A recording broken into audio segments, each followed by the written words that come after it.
Jā, bet norobežojoties un tā teikt pabarot prātu ar labu un gaumīgu baudu var ne tikai lasot grāmatas, bet arī apmeklējot Rīgas mākslas telpu, kurā atklāta kāda īpaša izstāde, un zinātāji saka, ka turp vērts ir aiziet ikvienam.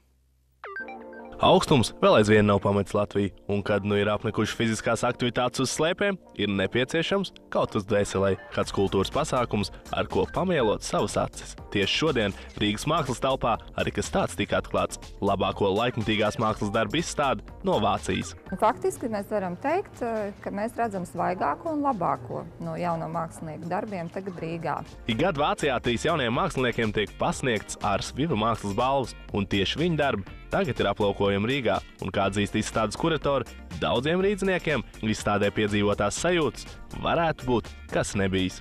Laikmetīgā māksla, kas rietumos attīstījās visā laikā kopš Otrā pasaules kara, teiksim, taisnē ar šīm modernajām kompozīcijas struktūrām, tomēr šeit ir bijusi bremzēta, līdz ar to, jā, pamazām tas viss tā. Pamazām, protams, mēs kļūstam Latvijā arī ar vien atvērtāk šīm struktūrām. Protams, ka jaunie mākslinieki strādā ļoti labi tajā virzienā, bet nevar teikt, ka tas tomēr ir dominējošais.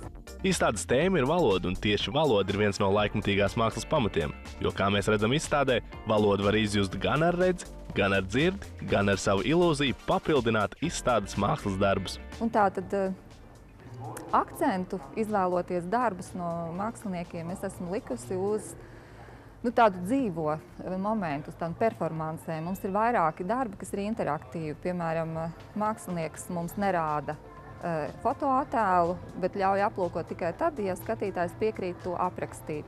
Valoda ir apspēlēta daudzos un dažādos veidos. Līdz pat tam, ka, piemēram, viens no māksliniekiem ir pārrakstījis Čārlza Darvina sacerējumu, zinātnisku pētījumu, vienkārši ar mikroskopiskiem maziem burtiņiem ar zīmuli uz skaisti balta papīra. Tā kā valoda faktiski kļūst par attēlu. Attēls savukārt tiek it kā transportēts valodā, no kuras paradoksāli pat rodas skaņa, un no skaņas, kā mēs zinām, digitālā laikmetā mēs atkal varam iegūt attēlu, un tad visas šīs transformācijas šeit ir redzamas. Cik tālu sniedzas mūsu iztēle, tik tālu sniedzas māksla. Tieši šāda atziņa rodas redzot izdzīvojot šos mākslas darbus no Vācijas. Oskars Lepers, Andris Damburs, Tautas balss. Bet pēc maz brīža skatītājs stāstīsim, kā